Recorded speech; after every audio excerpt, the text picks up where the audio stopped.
Quelles sont tes racines et tes fondations? Alors mes racines, elles sont boulonnaises, campagnardes, euh,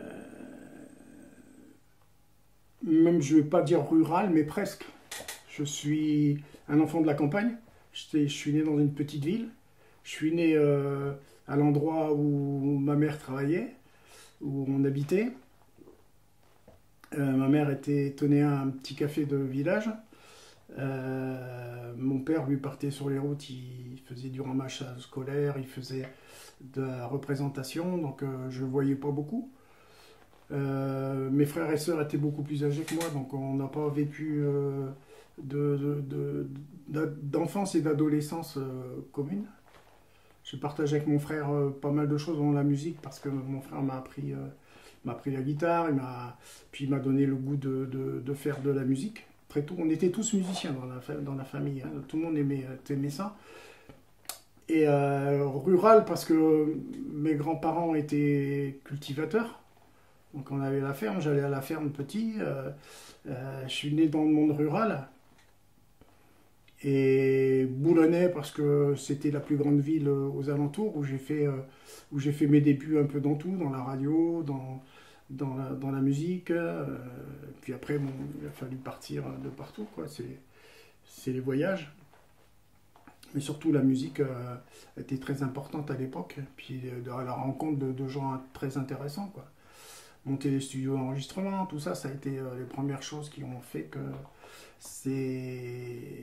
c'était pour moi une aubaine de trouver aussi des gens avec qui on m'entend toujours bien, quoi.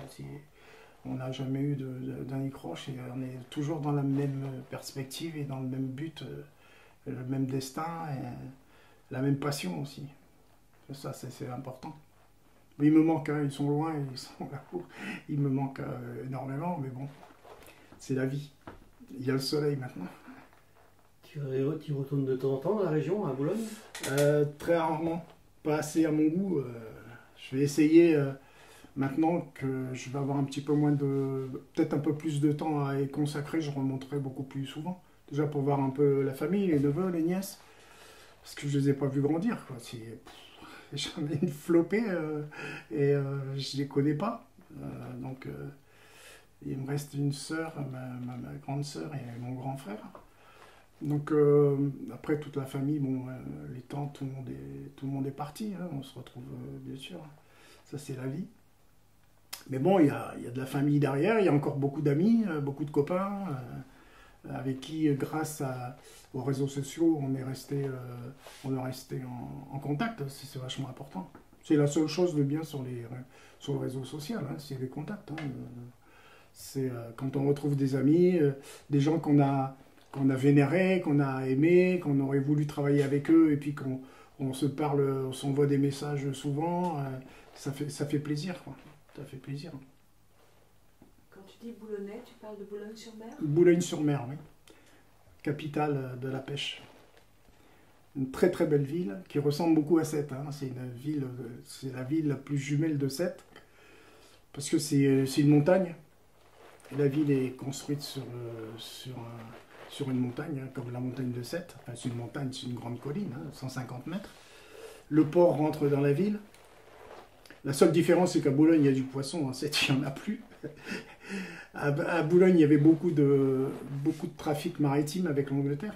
Pensez qu'il y avait 10 millions de visiteurs, puisque Boulogne est une ville touristique, historique, fabuleuse. Il y a une cathédrale gigantesque, il y a des remparts, il y a une vieille ville qui est restée typique. Enfin, c'est une très très très belle ville, quoi. Puis l'activité est au milieu de la ville, puisque le port rentrant, puis c'est immense, quoi. Le poisson, maintenant on y pêche de moins en moins, puis surtout du commerce des poissons, quoi, de l'importation, de l'export. Puis le pet food, hein, tout ce qui est alimentation animale, quasiment tout est fait là-bas. Les findus, tout ce que vous mangez, les surgelés, les poissons, tout ce qui est à base de poissons, c'est fait à Boulogne-sur-Mer. C'est une très très belle ville.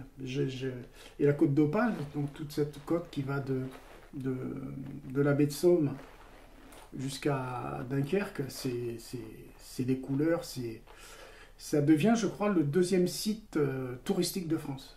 Pour vous dire que c'est énorme la fréquentation qu'il y a depuis 30 ans, parce que c'est resté typique, quoi, c'est vrai, c'est une terre où il y a des vrais gens. Voilà, et c'est ce qui fait sa force. Les villages sont restés quasiment au même état, avec la même mentalité, malgré les apports. Hein, puis ce sont des gens qui ont la vie dure.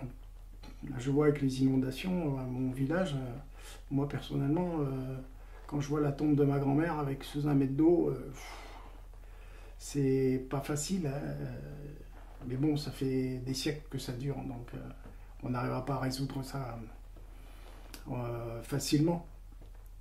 C'est aussi sûr que en France, il y a pas mal d'endroits comme ça où il y a des inondations et par la peur des écologistes, de leur hargne à vouloir défendre certains territoires, pour défendre 2 jonquilles, on va laisser mourir une vallée complète et faire crever des agriculteurs parce qu'ils n'ont pas d'eau. Enfin, c'est débile, quoi. C'est débile. Il faut arriver à un moment qu'on tape sur les pesticides, je suis entièrement d'accord, mais pas sur ça, quoi.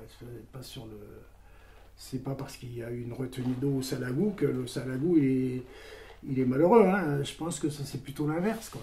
Donc il faut arriver à relativiser les choses et puis à essayer d'avancer, de faire avancer le pays. C'est vachement important. Après la biodiversité, moi je suis d'accord. Hein. Je suis un ancien chasseur, hein, pêcheur et chasseur. Et j'ai pas honte de dire que les plus grands écologistes de France, c'est les chasseurs. Et je pèse pas mes mots parce qu'il faut savoir ce qu'un chasseur peut... Pas un viandeur, hein, parce qu'il y a 2 choses, il y a les chasseurs et les viandeurs. Le vrai chasseur, celui qui a une petite chasse et qui l'entretient, c'est énormément de travail, c'est énormément de respect de la nature et des animaux, parce que c'est une deuxième passion, quoi. Il faut que ça soit rentable. Mais ils le font vraiment bien, quoi.